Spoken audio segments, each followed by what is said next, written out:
Под називот Поинакво кафе, Комисијата за односи со верските заедници и религиозни групи организираше средба за поглаварите на сите верски заедници впишани во Уставот на Македонија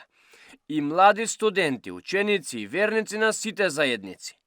Неформална средба како подготовка за проект насловен Градиме мостови.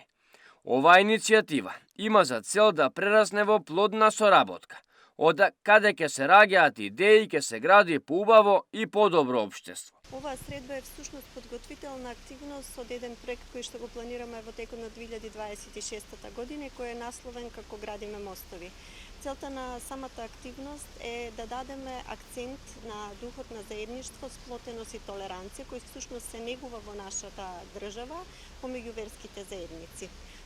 Секогаш сме на некои официјални средби каде што зборуваме за конкретни прашања и проблеми. Настанов е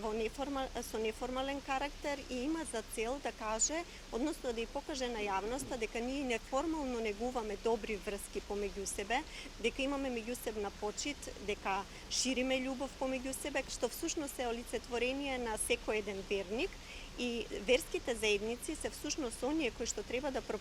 пропагираат мир, заедништво и љубов помеѓу граѓаните, и целта на самиот настан е да ставиме акцент дека покрај сите општествени случувања, покрај сите глобални случувања кои што нас не тресат, како би кажала, во секојдневието, всушност постои голема желба да се негува мирот и да се негува заедништвото на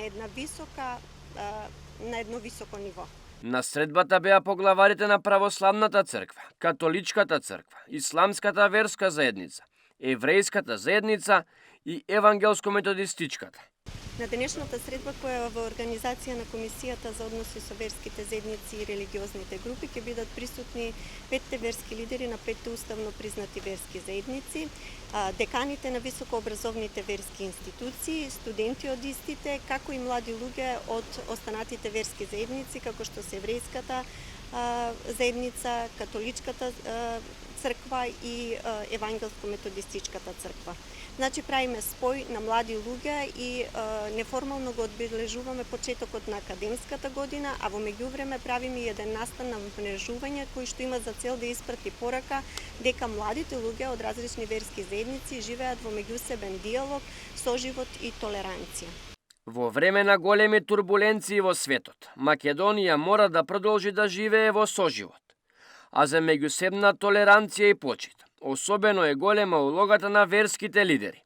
вели директорката на Комисијата за односи со верските заедници и религиозни групи. Така е, Комисијата за односи со верски заедници и религиозни групи е задолжена за сервисна ориентација кон верските заедници и секако за негување на духот на заедништво, толеранција, промовирање на конструктивен диалог помеѓу самите верски заедници. Сестрано и јас како директорка на Комисијата, пред се и самите вработени, а и верските лидери, постојано сме ангажирани да бидеме во служба на граѓаните и